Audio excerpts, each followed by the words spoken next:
we'll turn it back on the first day. We're going to do a lot of things on the first day. We're going to take care of a lot of problems. First day in office, we're going to close up the border. First day in office, we're going to drill, baby, drill.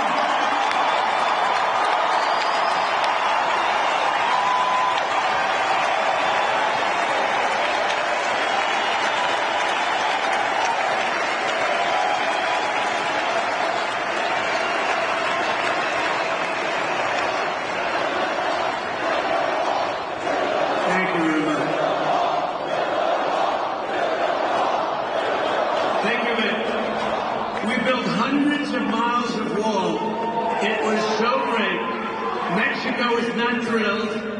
I went to Mexico. I said, you got to take back the people you sent in. They said, no. I said, in fact, you have to do more than that. You sent so many people. You have to give us 28,000 soldiers. They said, no. Why would we do that? The president, who I liked actually, he's a socialist, but we got along very well. I got along good with all of them, but that didn't mean they loved my policy. My policy was brutal.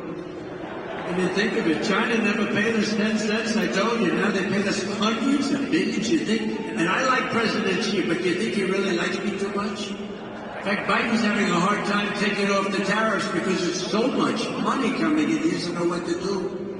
But he'll do what his communists tell him to do.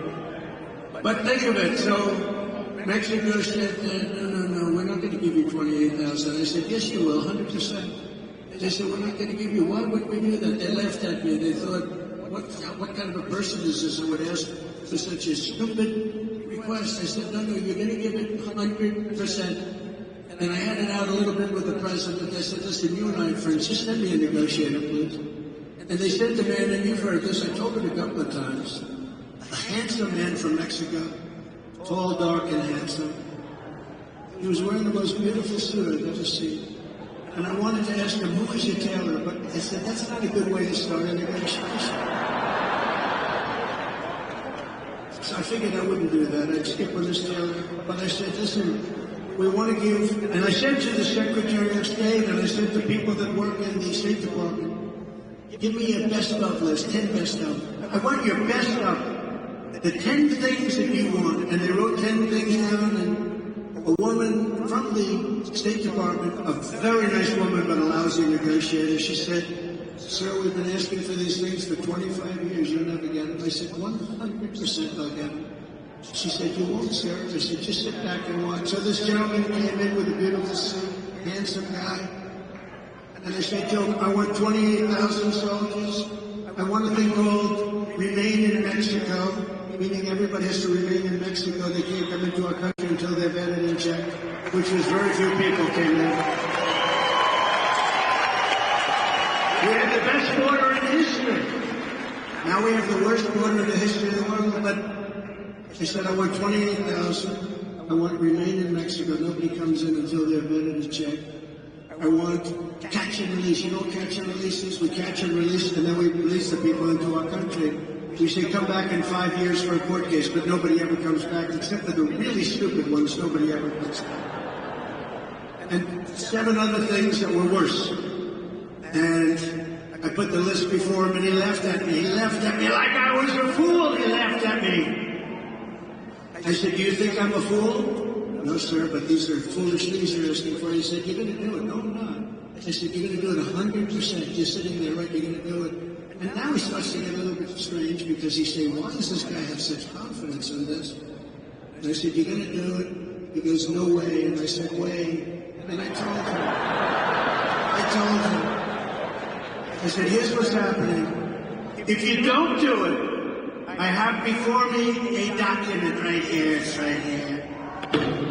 And I said, you don't do it, I'm signing this document. This was a Friday afternoon. I said, on Monday morning at 7 o'clock, we're putting on 25% tariffs on everything that comes in from Mexico, including all the cars that we stole from America, all those new manufactured Mexican cars that come in by the tens of thousands. And then you have 1 month, and it goes to 50%, then it goes to 75%, then it goes to 100%, and I think I'll stop at 100%. And that's many times more than the cost of 28,000 soldiers. And And he said, sir, he couldn't breathe. I said, are you okay, that beautiful suit? His suit was getting very damp. I said, are you okay? He goes, oh, and by the way, I had a great word that I was going to use, but it's a curse word. And I was told by a great evangelical preacher just this week, sir, you tell the greatest stories, you're the greatest everything, but sir, please don't use foul language. And I said, sometimes you need foul language to tell a great story. Because there's no words left. He said, sir, you don't. So I was going to use a really terrible word, but it's over in an instant. But the truth is, I think it does look worse. Look at all the media back there. I think it does look worse on television than it sounds like. So did you notice I had a blank space right there? I said, here's what you do. You go and tell me. He said, sir, may I take 5 minutes? I'd like to make a phone call back to Mexico. I said, absolutely. Say hello to the president, please. That's who you're calling, right? Yes, sir. How did you know? I said, please be quick because I have a very important appointment coming in. So he went out, came back very quickly.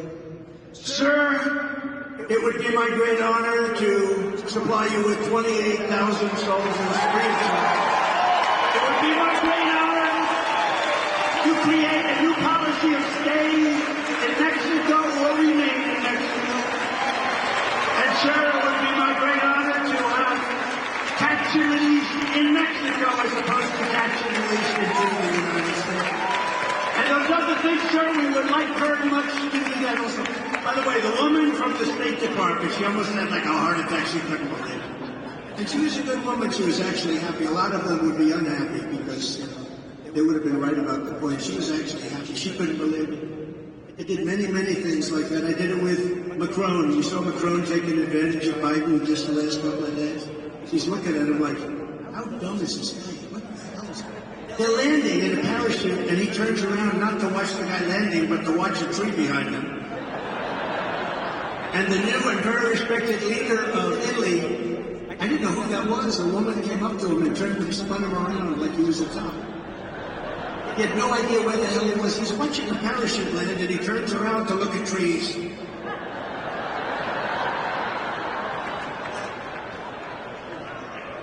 And I don't like to imitate anyone because the fake news is always putting it on. My wife, I told the story yesterday. I imitate him. You can never find the stairways off the stage. We got them all over the place. They're all over here. I have emergencies right there. You can't even see them, but I have stairs all over. It's almost impossible not to find the stair. You can walk in any direction. And I imitated him getting lost. And you ever notice he always goes like this? He makes a speech that lasts for about a minute and a half.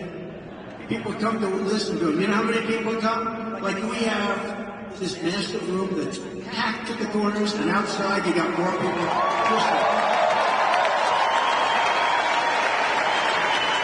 You can't fill up the 8 circles. And I said, by the way, the 8 circles were meant for COVID.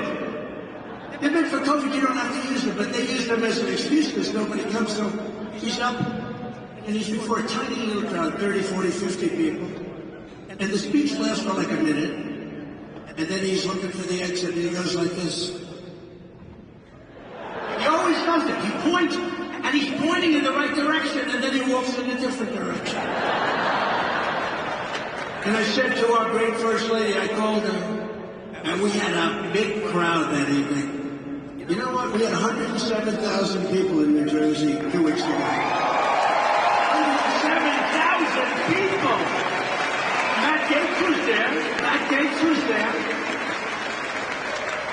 We had 68,000 in Alabama, 73,000 in Texas. We have the biggest crowds in the history of politics. That tells you they like what we're saying. I called our First Lady. They said, how good was that speech? Was that brilliant? Did you see the crowd, First Lady? This is the way you talk to a wife, right? I think. Did you see the crowd, First Lady? How good was that? Nobody else could get a crowd. In the history of politics, nobody ever had a crowd like that, First Lady. She goes, but your hair looked terrible.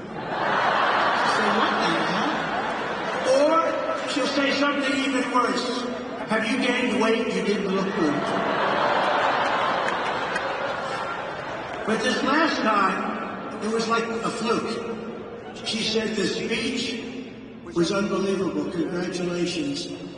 But what happened? You couldn't find the stairs going off the stage? So I imitated him, and the fake news said I couldn't find the stairs. You believe it? He said, I had no problem, First Lady. She said, well, they showed you, you couldn't get off the stage. You were walking into a wall. You know, usually there's a wall behind. It's good enough.